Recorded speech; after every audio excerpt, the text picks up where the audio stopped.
ኢትዮጵያን ዝዓፀው መዝገቢ ንጠቕላሊ ቤት ፍርዲ መጋባእያ ሰማዒ ይግባይ ዝቐረበ መርማሪ ጉጅለ ኣድላይ ሓበሬታታት ኣኪቡ እዩ ተወሳኺ ግዜ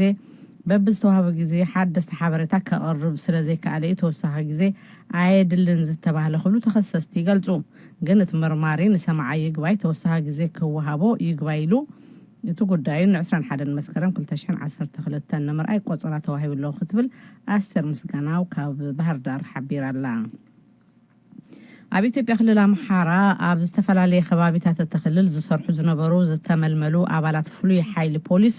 ክንረኽቦ ዝግባአና ዝነበረ ረብሓታት ከይረኸብና ካብ ስራሕ ክንሰናበት ምግባር ግቡእ ኣይኮነን ክብሉ ማሪሮም እቶም 200 ዝኾኑ ምልሙላት ኣባላት ፍሉይ ሓይሊ ፖሊስ ካብ ስራሕ ዝተኣገዱ ምስቲ ናይ 15 ሰነ መጥቃዕቲ ባህር ዳር ብዝተተሓሓዘ እዩ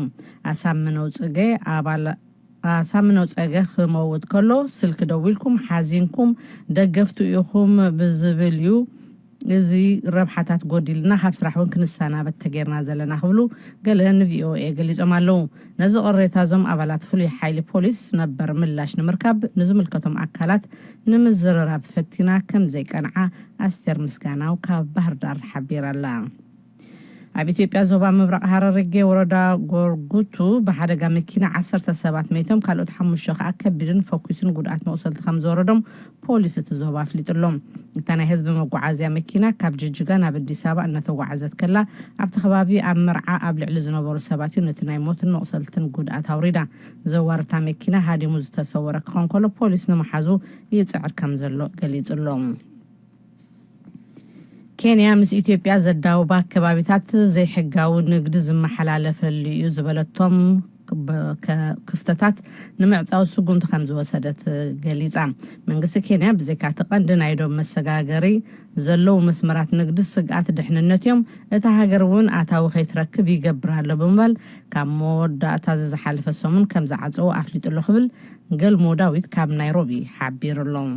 زي راديو ድምጽ ኣሜሪካ እዩ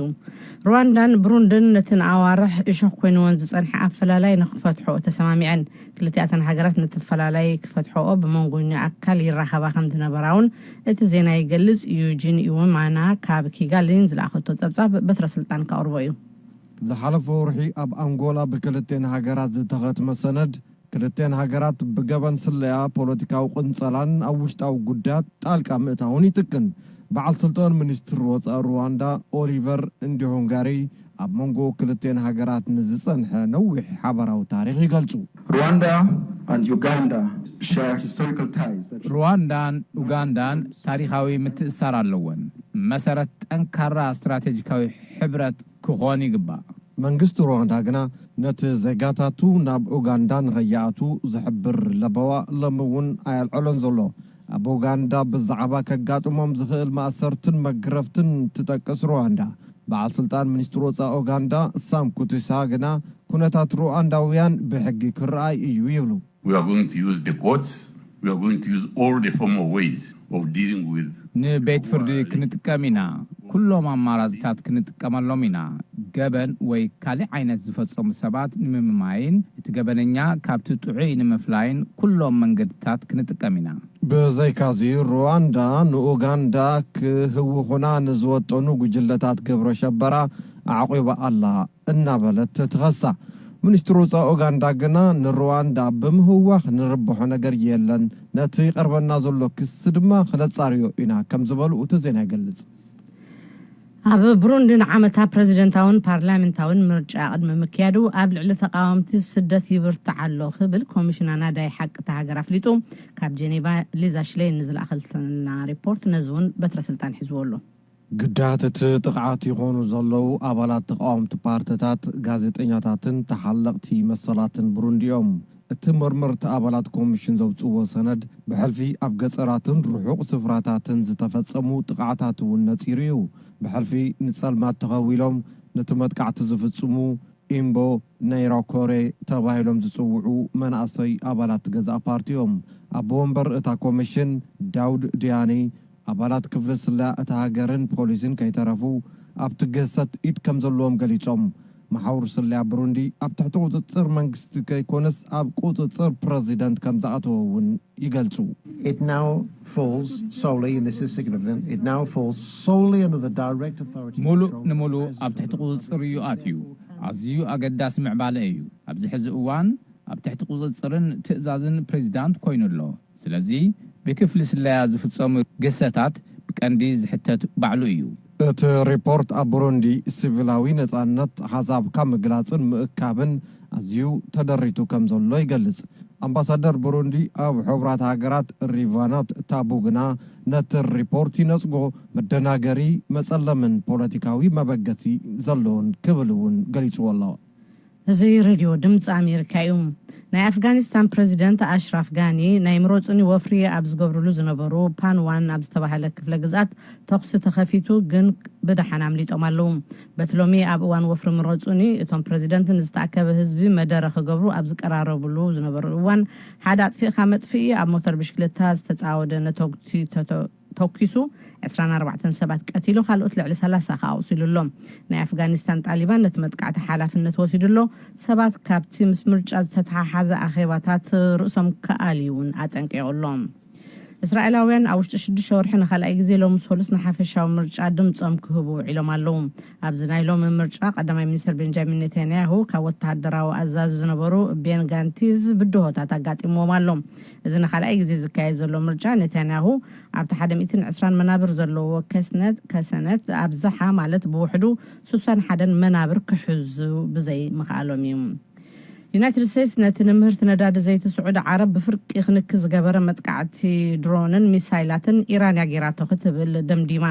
መደበር ቴሌቪዥን CBS ስሞም ዘይገለጾም ሰበስልጣናት ዝተሓተ ነውሓት ዘለዎ ክሩዝ ሚሳይላት እቲ ቀዳሚ ፍርቂ ለይቲ ዝተፈጸመ መጥቃዕቲ ብኡ ከም ዝተጠቕሙ ዘርኢ ኢሎም ምግላጾም ጠቒሱሎም ኣብቲ መጥቃዕቲ ልዕሊ 20 ድሮናትን ሚሳይላትን ተዋፊሮም ክብሉውን ካልእ ቴሌቪዥን መደበር ቴሌቪዥን NBC ዝተባሃለ ገሊጹሎም እዚ ብስለያን ወተሃደራውን ሰበስልጣናት ዝተበጽሐ መደምደምታ ዝተገለጸ ሚኒስትር ወጻኢ ዩናይትድ ስቴትስ ማይክ ፖምፒዮ ንምዝርራብ ናብ ስዑዲ ዓረብ ኣብ ዘምርሑሉ እዋን እዩ ኢራን ግን ንዘቐረባ ክስታት ኩሉ ኣሉታ ሂባቱለያ ኣብ መወዳእታ መእረምታ ኣለና ኣብ ናይ ኤርትራ ፕሬዚደንት ኢሳያስ አፈወርቂ ድሕሪ ናይ ዓረብ ኤሚሬትስን ሱዳንን ዕዶቶም ናብ ኢትዮጵያ ኸይዶም ክብሉ ምንጭታት ከም ዝሓበርዎ ጠቂሱ ናይ ኣስመራ ሪፖርተርና ብርሃነ በርሀ ትማሊ ጸብጻብ ከም ዘቕረበ ይዝከር ብዛዕባ ዝተባሃለ ዑደት ካብ ወገን ኢትዮጵያ ዝተዋሃበ መግለጺ ከም ዘለውን ሓቢርና መንበርና ይዝከር እንተኾነ ብርሃነ በርሀ ብዘካየዶ ምጽራይ ፕሬዚደንት ኢሳያስ ናብ ኢትዮጵያ ከም ዘይከዱ ኣረጋጊጹሎ ስለዚ ትማሊ ንዝቐረበ ጸብጻብ የቕሬታን ሓተት ዜና እምበር ዝፈጺምና ኣለና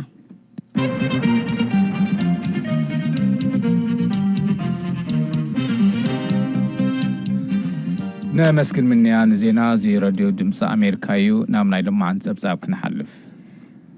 ቅድሚ 3 መዓልታት ኣብ ልዕሊ ትካላት መጻረይ ነዳዲ ዘይቲ ስዑድ ዓረብ ዝተፈጸመ መጥቃዕቲ ኣዝዩ ስልጡን ወተሃደራዊ ሓይልን ገዚፍ ናይ መከላኸሊ በጀትን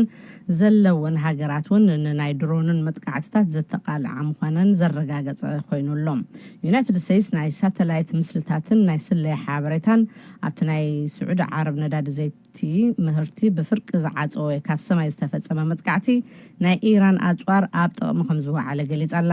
ኪላታት ጸጥታ እዚ ዳሕራዊ ኣጋጣሚ ኣብቲ ብቁልጡፍ ይምዕብል ዘሎ ናይ ድሮን ናይ መጥቃዕቲ ተኽእሎታት ስክፍታታት ኣልዒሉሎ ዳልጋብላክ ካብ ኣማን ጆርዳን ዝለኣኹ ጸብጻብ ገብረ መድህን ከቕርቦ እዩ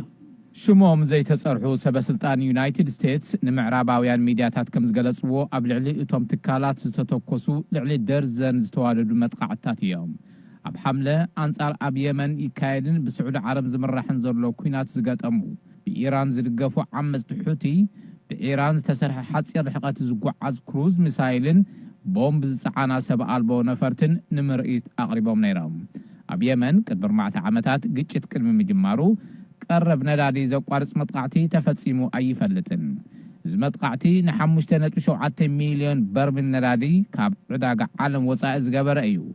اندستري ندادي سعود عرب نحدا غاز تقالعو مخانمون زرغاغص ايو تنتنت مكلخال اتمطقعتي ناي سعود عرب مكلخال مسارتاوي صقم كم زلوون زقالع ايو يبلو ናይ ምክልኻል ስርዓቶም ነቲ ልሙድ ዝበሃል ዓይነታት መጥቃዕቲ እምበር ካብ ድሮን ካብ ኣየር ንዝፍጸም መከላኸሊ ኣይኮነን ይብሉ ናይ ማእኸላይ ምብራቕ ተንታኒ ቴዎድር ካራሲክ እቲ ዘጋጠመ መጥቃዕቲ ጸጥታውን ወታደራውን ትርጉሙ ዝለዓለ እዩ ይብል The gravity is really off the chart because this is literally the oil industry's 9/11. እቲ መጠን ካብቲ ልሙድ ወፃኢ እዩ ኣብ ልዕሊ ኢንዱስትሪ ነዳዲ ዝተፈጸመ መጥቃዕቲ 11 መስከረም እዩ ኣብ ልዕሊ እዞም ክልተ ትካላት ዝተፈጸመ መጥቃዕቲ 100% ዕዉት እዩ ክሩዝ ሚሳይል ምስ ድሮናት ዝተዋደደ መጥቃዕቲ ነይሩ ብከምዚ ዝበለ ኣጽዋር ንትሕተ ቅርጺ ኤነርጂ ካብ ጥቕሚ ወፃኢ ንምግባር ዝተፈጸመ መጥቃዕቲ እዩ እቲ ፍጻመን ዝወረደ ዕንወትን ተራእዩ ዘይፈልጥ እዩ ሰበስልጣን ስዑዲ ከም ዝገለጽዎ መባእታዊ ምርመራ ከም ዝሕብሮ ናይ ኢራን ኣጽዋር ኣብቲ መጥቃዕቲ ኣብ ጥቕሚ ከም ዝወዓለ እዩ እቲ መጥቃዕቲ ዝተበገሰሉ ግና ገና ንጹር ኣይኮነን መጥቃዕቲ ዝተፈነወሉ ነጥቢ ንምፍላጥ ይስራሕ እዩ ዘሎ ዋሽንግተን እቲ ዝውሰድ ግብረ መልሲ ክትውስን ንስዑዲ ዓረብ ሓቲታላ እዚ ከምዚ ኢሉ እናሃለወ ሚኒስተር ወፃኢ ስዑዲ ዓረብ ዓለም ለኸ ምርመራ ክካየድ ጸዊዖም ኣለዉ ኣብ ዩኒቨርሲቲ ደንቨር ኣማኻሪ ጸጥታ ዝኾኑ ጄፈሪ ፕራይስ ኣብ ልዕሊ ስዑዲ ዓረብ ብድሮንን ሚሳይል ዝተፈጸመ መጥቃዕቲ መቐይሮ ነጥቢ እዩ ክብሉ ጸዊዖም ኣለዉ እዚ ናይ ሰብ ኣልቦ ነፈርቲ ሓድሽን ቀጻልን ዓውደ ኩናት እዩ ይብሉ ብምውሳኽ That's the challenge. When you've got so much territory to protect, trying to protect it all evenly and equally is very difficult. زي نبض خالة بده يكاب حاجة خطحلو سجبا كصفح جزءات كله كخلو بفلاي دما كم ميسايل دروناتن كتكلاخلو أزيوات أجاميو بفلاي ميسايل كام نفرتي أزيو بزقل تفايزون شاف كلتيوم برادار ناي مرأي عدلهم ونزت حتىيو سلازغنا نزوم حدش تسقاطات زلالي مكلخال مناص أقداسي مخان يزحبره ቅድሚ ሎሚ መንግስታት ጥራሕዮም ሓይሊ ኣየር ዝውኑ ነይሮም ድሮን ኣብ ሰማይ ንዝፍጸም ሁከት ዴሞክራሲያዊ ገይሮን ኣለዋ ኢሉ ኣብ ሃርቫርድ ዩኒቨርሲቲ ተንታኒ በርናርድ ሃድሰን ዓመፅ ትሕቱ ብሓገዝን ምኽርን ኢራን ነቲ ተግባር ብዝግባእ ተለማሚዶም ኣለዉ ንዕበኛታት ኣብ ከምዚ ዝበለ ኣጽዋር ገንዘብ ከፍስሱ ትጽቢት ከም ዝግበር ጀፈሪ ፕራይስ ይገልጹ ፕራይስን ካልኦትን ክኢላታት ዝሕዝ ዝረአ ዘሎ ብድሮናት ናይ ምጥቃዕ ተኽእሎታት ካብ ናይ ሓያሎ መንግስታት ናይ ምክልኻል ተኽእሎታት ኣዝዩ ዝተዓጻጸፈ ምዃኑ ስግኣቶም ይገልጹ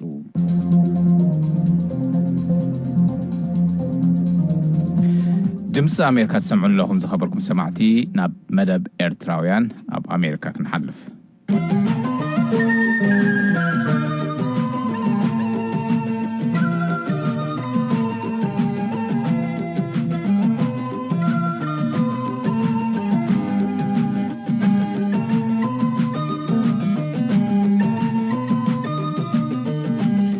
ናይ ሎሚ ጋሻ ኤርትራውያን ኣብ ኣሜሪካ ኣቶ ክብረኣብ ይመስገን እዩ ኣቶ ክብረኣብ ይመስገን ኣብ ዝተፈላለዩ ማሕበራዊ መራኸቢ ብዙሃን ኣብ ጉዳያት ስድራ ቤት ምኽርን ትምህርትን ዝህብ በዓል ሞያ እዩ ዊንታ ኪዳነ ጋሻና ጌራቶላ ኣቶ ክብረኣብ ድሕሪ ባይትኡ ብምልላይ ከይጅምር እዩ ስመይ ክብረኣብ ይመስገን እዩ መቕማጤ ኣብ ስቴት ኦፍ ዋሽንግተን ኣብ ኣስመራ ተወሊደ ዓብየ ክሳብ ቀዳማይ ዲግሪ ኣብ ኣስመራ ዩኒቨርሲቲ ተመሪቐ ብድሕሪኡ ከም ካልእ መንእሰይ ብስደት ኣብ ኣሜሪካ ምስ መጻፍ ድማ ናይ ካልኣይ ደረጃ ዲግሪ ማስተርስ ኢን ፕሮፌሽናል ካውንስሊንግ 2011 ተመሪቐ ካብ ሽዑ ጀሚረ ክሳብ ሕጂ ድማ ኣብ ዓውዲ ማሕበራውን ስድራ ቤታዊ ጉዳያት ፍላይ ድማ ኣብ ድሕንነት ቆልዑት ዝምልከት ኣብ ትሕቲ ስቴት ኦፍ ዋሽንግተን መጀመርያ ከም ሶሻል ወርከር ኣብ ዝርዋን ድማ ኣብ ትሕቲ ዩኒቨርሲቲ ኦፍ ዋሽንግተን ከም ኣሰልጣኒ ናይ ዝዓውቲ ዝኾነ ተቆፂረ ሰሪሐ ኣሎ ዝቐረባ ግዜ ድማ ብዝተፈላለየ ማሕበራዊ መራኸቢታት ኣብ ጉዳያት ስድራ ቤት ኣብ ጉዳያት ሓዳር ዝምድና ስነ ኣእምሮውን ማሕበራውን ጉዳያት መንእሰያት ዝተፈላለዩ ኣስተምህሮታትን ትምህርትታትን ትህብ ኣለኻ ነዚ ዝደረኸካ ምክንያት እንታይ እዩ በመሰረቱ እቲ ዘለናዮ ኩነታት ብፍላይ ኤርትራውያን ብፍላይ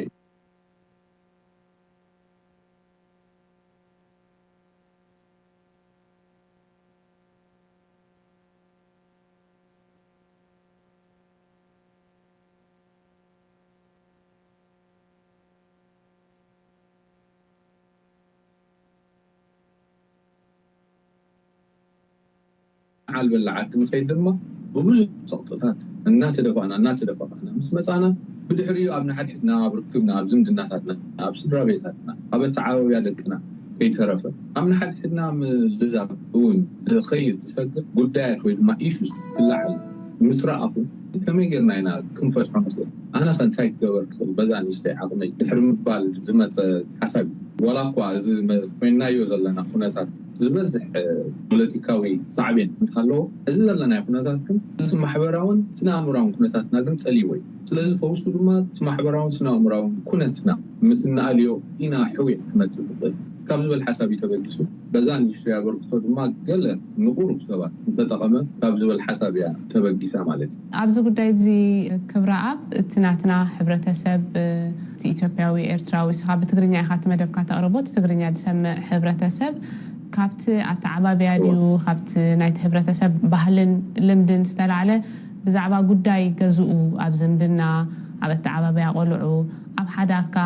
ውፅእ ኢልካ ኣይትዘራረበሉን ኢኻ ኣይትዝትየሉን ኢኻ ናብ በዓል ሞያ ደይኮነስ ኣብ ጥቓኻ ምዘሎ ሓውኻ ሓፍትኻ ከመን ኣይትዛረበሉን ኢኻ ከምዚ ናይ ውሽጥኻ ንደገ ምውፃእ دعينتو لمد لنا مو مستهب ولا لها تمرتي كمي تقبر ملسي كساب حجي زرف بوز الله قبر ملسي أو أنتاوي كم حق نقرأ كم تقينا لما قرب هو نبز عني بسنك ديو بأكل رخيبة ما قد صلت قبر له كمي دسب لنا لكن إذا ناشت فيديو تاعت نتعلال أبس درابيتات تكون ويد ما نتهم حتى زلوا أبس درابيتهم بينكحهم إذا نقدر زبا خمس بحال نقدر بالله نابزبل أبينهم ما يمفروض دحريتو قدايت فتحوا أبزيك ويد ما توسع حبريت أبدل لو جزيت ما نعيقون نخلوت ونرفضهم قوني ليز أمن تصير على هالجن يجمرال مقنعة رأسنا بحصة قبير ناسي كان حبا قال زي نخل قداي ناي حدا كلها بشدة كونكا حاول بقى حتى خا وإيش ما قلت سات أكيد تاج أبزيتو على مدرس أبزل الله يا جزء تعلها بمخفتي تعلها لابت محبر سبت أسخفيتو بدحريو تنقحت ما تسألوا ناب حوية ويدما ناب مفواس خيط سي حدا دقا مخفتي مالتي لازم تقبر ملس نايتهم زرخبهم ما قد سألتها خمس دليل يوم دما بزح مكلافري حبريتات كم زرخبوا بزح حتى سباتن أو بزح جزين بزح متابعين رخيب الله عند دفيتي ويدما موتيفيشن أي خصوص قبر دما نايتهم سمعهم مسكر الناس بحكي ኣብቲ ሕብረተሰብና ብፍላይ ድማ ኣብዚ ካብ ሃገር ወፂኡ ድነብር ደሎ ሕብረተሰብና ኣብ ናብርኡ ኣብ ስድራ ቤት ከምኡውን ኣብ ሓዳር እቲ ብዝያዳ ድገጥሞ ብድሆታት ካብ ተመክሮኻ ካብቲ ትህቦ ትምህርቲ ካብቲ ትረኽቦ ግብረ መልሲ ኣየና እዩ ትብል እቲ ዝበዝሐ ብድሆ ብፍላይ ኣብዚ ሓዳር ዝርዮ ብፍላይ ካብ ናይ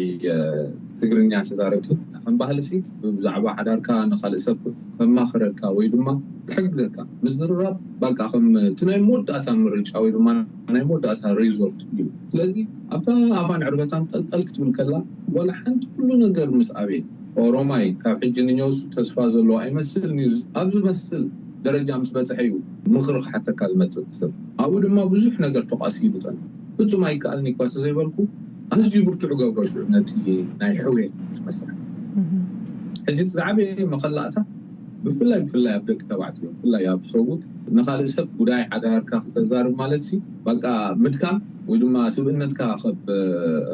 ኣብ ሕቶ ምእታው ኮይኑ ስለ ዝረኣዮም በቃ ኣፋን ዕርበታን እዩ ክመፅእ እሱን በተን ደቂ ኣንስትዮ ዝተደፍአ ድፍኢት እዩ ናብ ምኽርን ናብ ገለን ዝኸይድ እምበር ዝበዝሕ ግዜ እቲ ባህልና ምኽሪ ንኻልእ ምሕታት ከም ድኻም ጌርና ስለ ዝረኣናዮ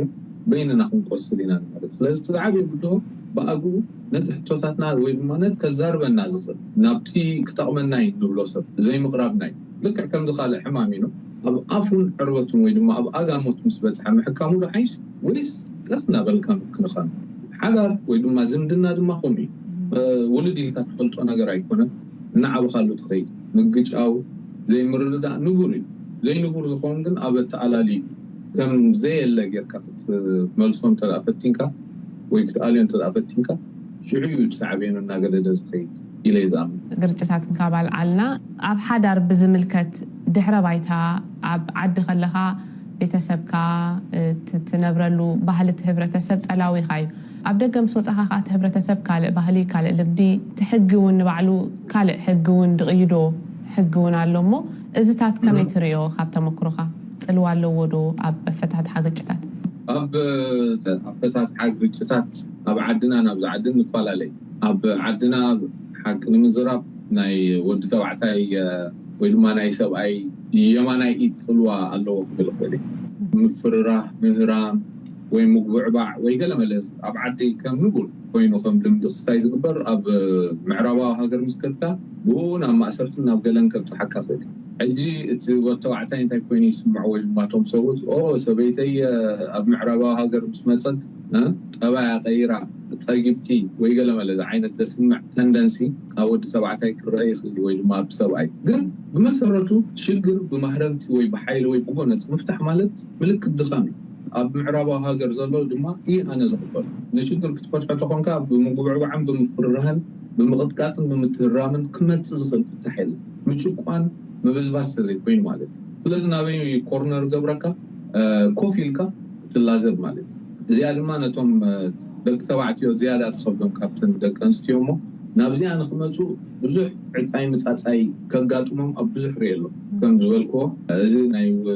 ምዕራባዊ ናብራ ሓሲና ወይ ድማ ንደቂ ኣንስትዮ ፌቨር ዝገብር ዝብል ኣዘራርባ ኣብ ሰብኡት ብዙሕ ኢኻ ትሰምዑ እዋን እንተ ምቕጥቃጥ ነይሩ ሜላኻ ንደቂ ኣንስትዮ ፌቨር ክገብር እዩ ግን ኣብ ርክክብ ኣብ ምዝራብ ንኣመን ኮይና ግን ንኽልቴና ብማዕረ እዩ ዝኣለና ብኡ ክንፈትሖ ከዓ እዩ ዝቐስበና ስለዚ እቲ ናብ ስደት ምምፃእ ነቲ ወዲ ተባዕታይሲ ሓድሽ ሜላ ናይ ምፍታሕ ግርጭታት ኣብ ሓዳር ዝያዳ የላምዶ ዘሎ ኮይኑ ይስማዕ ንጥዑይ ድኾነ ተዓባብያ ቆልዑ እስኻስከ እንታይ ትመት መተካእታ ዘይብሉ ሜላ ናይ ተዓባብያ ቆልዑ እቲ ምስ ደቅና እናሕልፎ ግዜ እቲ ምስ ደቅና እንህቦ ግዜን ፍቕርን ነዚኣ ዝኾነ ይኹን ሳይንስ ክሓልፋ ወይ ድማ ኪንዮ እዚኣ ካልእ ክሳብ ሕጂ ኣይተረኽበን ደቅና ብመጠን ምስኦም ንሕልፎ ግዜ ብኡ መጠን እዩ ፍቕሪ ዝርድኦ እቲ ዓይነት ወይ ድማ ኳሊቲ ናይ ምስኦም ንሕልፎ ግዜ ድማ ብፍቕሪ እንተደኣ ተበጊስና ወላ ክንቀፅዖም ከለና ካብ ፍቕሪ ሕጂ እንታይ ፀገም ዝመፅእ ፍልልያ መንጎ ቅፅዓትን ኣብ መንጎ መቕፃዕትን ኣሎ ቅፅዓት ማለት ዲስፕሊን መቕፃዕቲ ግን ፓኒሽመንት ሕጂ ቅፅዓት ንቅድሚት እዩ ዝጥምት ዘፍቅር ኣቦ ይቐፅዕ ምክንያቱ ጉላትካስ ክእረም ትደልዮ ኣለኻ ቅፅዓት ድማ ናይ ግድን ጥዑም ኣይኮነ መቕፃዕቲ ግን ሓደ ብዛዕባ ሕሉፍ እዩ ካልኣይ ድማ ብዛዕባ እቲ ቆልዓ ዘይኮነ ብዛዕባ ኻይ ናትካ ነድሪ ወይ ድማ ናትካ ቁጥዐ ኢኻ ኣብ ጉላትካ ተዕልበሉ ሕጂ ክን ቅፅዓት እንተደኣ ከነመሓድር ኮይና ካብ ፍቅሪ ስለዝኾነ እጠቕሞ ኢኻ ንብሏት ዘይተቐፅዐውሉ ድማ ከይድበተኺ ዝኾነ ቅፅዓት ድሊ መቕፃዕቲ ግን ብዛዕባ ናይ ብዛዕባ ቁጣዓና እዩ ወላ ሓንቲ ከዓ ነቲ ቆልዓ በቃ ዓይኒ ወለድኻ ይጥምተካ እቲ ሩልስ ወይ ድማ ስርዓት ኣይትምህሮን ኢኻ ዘለኻ ቅፅዓት ግን ብትክክል ነቲ ክኸዶ ዘለዎ መገዲ ምስልጣን ስለዝኾነ እሱ ኣውንተ ኣሎ ስለዚ ንወለዲ ሓንቲ ዝመኽራ ምኽሪ ቆልዑ ንፍቕሪ ብግዜ እዮም ዝትምንዎ ቀዳማይ ካልኣይ ድማ እቲ ፍቕርና ክንገልፀሎም ከለና ወላ እውን ክንቀፅዖም ከለና ካብ ፍቕሪ እንተደኣ ኮይኑ ካብ ነድሪ ከይትኸውን ከዓ ካልእ ክላወው ዝደልዮ ለቦዋ ኣብ መወዳእታ ትብሎ ነገር ተልዩ መወዳእታ ከምቲ ዝብለናዮ እዚ ማሕበራዊ ሕውየት እያ ትብልታ መደብ ማሕበራዊ ሂወት ኢና ጀሚርናስ ዝዳሎ ዘሎ መደባት ማሕበራዊ ሕውየት ተበልካያ ትሓይሽ ምስ በሉኒ ፅብቕቲ ዝያዳ ሬዞኔት ገይራ ከምቲ ዝበልናዮ ማሕበራዊ ሕውየት ኣዝዩ ገዚፍ ኣርእስቲ እኳ ተኾነ ብንእሽተይ ነገር እዩ ዝጅምር ቅድም ሕውየት ብርእስና ይጅምር بدحري مستوم مغربنا وعلى الحدار تخونكا مس حداركا ولاد تخونكا مس ولودكا بتصوت عرف روميت تلوخا شعنا ابو خيل مالتي بدحرينا كوميونيتي خيل كومونا بلي نت محبركم بدحري لما نهاجر بتصح يظلموا كلاتنا نتي نحويت راسنا حويت او حدارنا انت اغلب ناسي بتزاورس حويت هاجرنا نتجه لنا مالتي مو يا يخلا وجدن كبراب سلازحب كاني قال مديقن سفيح مبرحين يعني لي يعني اللي يمين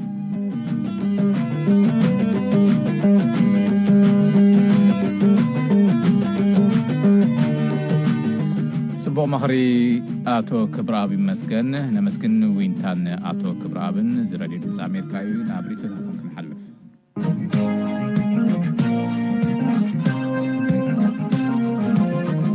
Hello, Radio VA. ريتو كبول دليل له بتعبا وانا قلت كوي له بتعبا غازيان نحن غازيان كنبل لنا منالبات بتعبا تمثالوت كيرات من تاريخ تساوي وسبا على زرارباتو مزي حمامه مدانيت اديون معناته لا يرتو عفار مستوى بيتيتا او جيبوت زلو عفار زغون حمام يقولون وين يرتو بيتشا مستوى السودان زلو بيتشا زغون الشقر يقولون وين يرتو غناما مستوى بيتيتا زلو غناما زغون حما الشقر يقولون الشقر كوين زلو عطوم تقرينا تزارت كيو سلمتايا نحن رايديننا نحمم بلنا لو صوينا نحن مش تقراي نحاول قنقان نحاول تاريخ نحاول بارس لنا حبيرنا بالنا تاريخنا متايا نحن حسن لنا مفاز انتي حتى يصل للوز حطونا زيها جهنم اللي داني اللي قام امريكا ብዙሓት ሰባት ኣለዉ ግዕዝ ብኣክሱማውያን ዝተማህዘ ዝመስሎም በዓል ኣባ ፍራሚንቶስ ንግዕዝ ኣብ መሓይሾሞ ዳ እምበር ኣይመሃዝዎን ንምሳሌ እቲ ቅድሚ 2600 ዓመት ዝነበረ መራሒ ባቢሎን ነብክርናጾር ካብ ተዛረብቲ ግዕዝ እዩ ዝነበረ ናይ ግዕዝ ፊደላት እውን ቅድሚኡ እዩ ተማሂዙ ሓበሻ መዓዝ ተባሂሉ ኣበይ ተባሂሉ ስለምንታይ ተባሂሉ ብንጹር ዝፈልጥ ዳርጋ የለን እሞ ንናይ ሕሉፍ ታሪኽና ክነግሩና ዝኽእሉ ፈላጣት ሰባት ዓዲምኩም ገዳ ሕቶትልና ገብረ መስቀል ኢኻ ቦስተን ይቐኒየለይ ቻው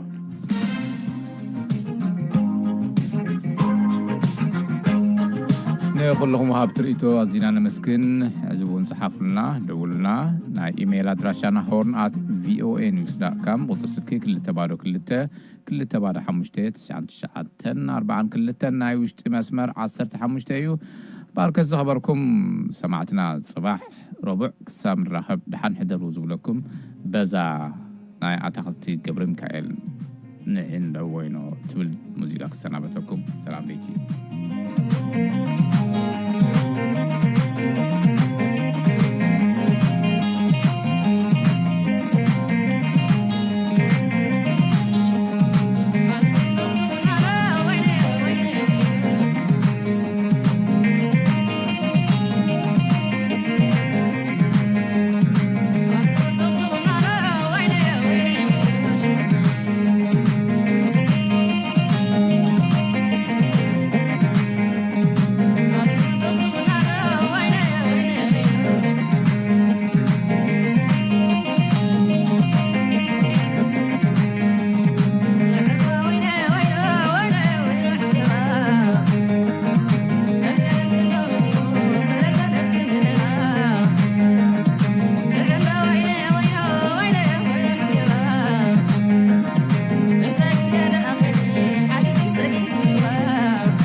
This program has come to you from the Voice of America, Washington.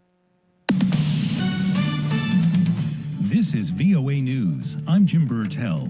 The U.S. has concluded that Iran launched last weekend's drone and missile attacks that knocked out half of Saudi Arabia's oil production. The CBS News network quoted unnamed officials as saying that low-altitude cruise missiles were used in the attacks early Saturday that cut Riyadh's oil production by 5.7 million barrels a day. NBC News says more than 20 drones and missiles were deployed in the attacks. U.S. Vice President Mike Pence says the U.S. is prepared to respond. As the President said, we don't want war with anybody. But the United States is prepared. We're locked and loaded. And we're ready to defend our interests and our allies in the region. Saudi King Salman says his country is capable of defending itself against the attacks, but called on the international community to clearly confront the perpetrators. Afghanistan's President Ashraf Ghani escaped an attack at a campaign rally today that killed 24 people and wounded more than 30 others. Just hours later, there was another bombing near the U.S. Embassy in Kabul, killing 22 people.